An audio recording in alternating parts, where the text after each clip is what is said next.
Pozdrav od tate, Mišo i od mama. Zlati za šerka, šerito i najveće. Za malkija čopi, като им казват нека бъдат живи и здрави нашите момчета. Татко Мишо и мама Злати, ах ту, ах шерито сан.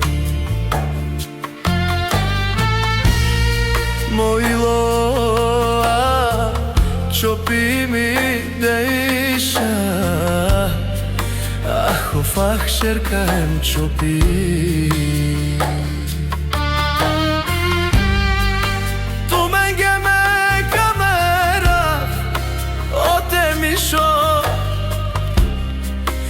Еми мама Злати,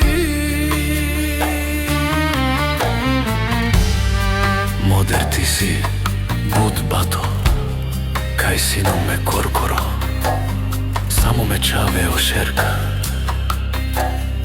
ем очопи си модумо. Оф Мишо, ах сладке, о шерка стомаро първо, чаво чопи стомаро. Ило каја гили е мишоске, е млеске ромјаке, е Злати се јаша, јаша ме чаве о и шерка. Ој чопи о тето тумге,